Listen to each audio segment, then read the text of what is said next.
Науқас адамдар медициналық мекемеге келген бетте өзінің денсаулығын емдеусін дәрігерлерге толықтай тапсырады. Әрине, ақ халатты абзал жандар бұл сенімді ақтап шығуы тиіс. Армысыздар, эфирде этикет бағдарламасы. Бүгін біз медициналық қызметкердің әдептілік ережелері жайында баяндаймыз. Клиникалық этикет медициналық этика мен деонтология ғылымына негізделген. Бұл медициналық қызметкер мен қоғам арасындағы ережелер мен өзара әрекеттестік нормалары жайындағы ілім. Оған сәйкес дәрігердің сыртқы келбеті өте маңызды болып табылады. Науқастардың сенімі де ақ халаттыларды сипаттайтын көрсеткіштердің бірі. Егер дертке шалдыққан азамат өзінің дәрігеріне сенім білдірмесе, ем-домның да пайдасы шамалы болады. Дәрігердің киімі әрдайым таза және одан ешқандай жағымсыз иіс шығып тұрмауы керек. Себебі науқастар маманның түріне қарап өз бағасын береді. Ақ халат ол негізі тазалықтың белгісі ең алғашқы, және науқастарға сенімділіктің белгісі болып табылады. Дәрігердің сөйлеу әдебі де маңызды. Кәсіби маман науқастарының жағдайына қарап, олармен қалай әңгімелесу керектігін ойластырып қояды. Кейбір адамдарға эмоциямен сөйлескен, ал басқалармен керісінше байсалды болған жөн. Ең бастысы, әр адамға құрмет көрсеткен абзал.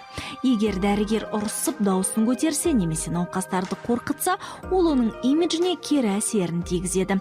Тараптар сөйлескен кезде дертке шалдыққан адам дәрігер оны түсініп, оған жәрдем беруге дайын екендігін байқауы тиіс.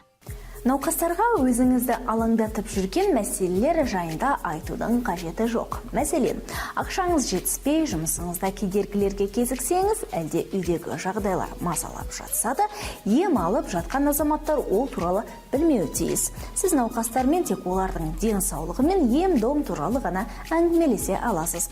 Аурухана қабырғасында біреумен жанжалдасып, дауыс көтеруге қатаң тыйым салынған. Егер науқас дәрігердің жұмысына қатысы жоқ бір жағдайларға наразылық білдіріп жатса, ол мәселені тез арада шешу керек. Мәселен, дәрігер қабылдауына тіркелуге көп уақыт кететіне көпшіліктің мазасы кетеді. Осы кезде маман алдында отырған адамды сабырлық сақтауға шақыру керек. Кейін ғана дәрігер өз сұрақтарын қоя бастайды. Сонымен қатар, ақ халаттылар науқастың өміріне қауіп төнген кезде өзінің алаңдаушылығын көрсетпеу керек. Дәрігер қателікке жол берген жағдайда да өз-өзіне сенімін жоғалтпауы тиіс.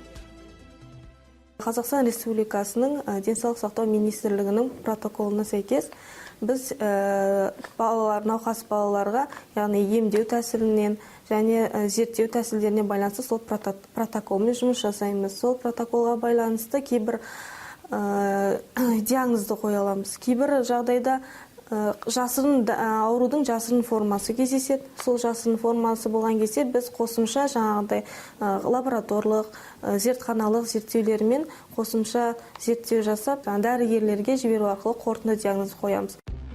Дәрігердің өзі емдеп жатқан науқастар жайлы ақпаратты басқаларға хабарлауына қатаң тыйым салынған. Емханаға келген кезде әр адам денсаулығы, жеке өмірі, диагнозы туралы мәліметтерді береді. Бұл мәліметті басқа ешкім біліп қалмауы тиіс. Дәрігерлердің этикетіне сүйенсек, маман өз ұжымымен жақсы қарым-қатынас орнатуы қажет. Одан үйренем деген әріптестеріне қол ұшын созып, өзін басқадан жоғары деп есептемеген абзал.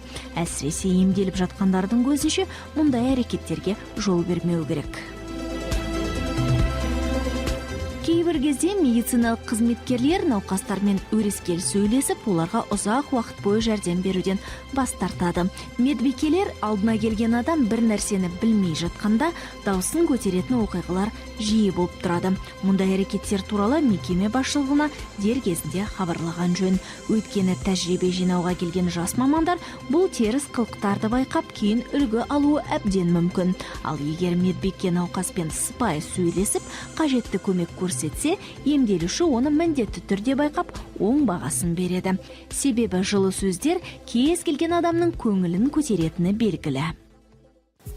Әр дәрігер науқастарға түсіністікпен қарап, көңіл бөлуге міндетті. Дертке шалдыққан адаммен сыпайы сөйлесу де ақ халатты абзал жандарға тән қасиет. Сол себепті кәсіптегі этикет ережелерін есте ұстайық, табысқа бірге қол жеткізейік.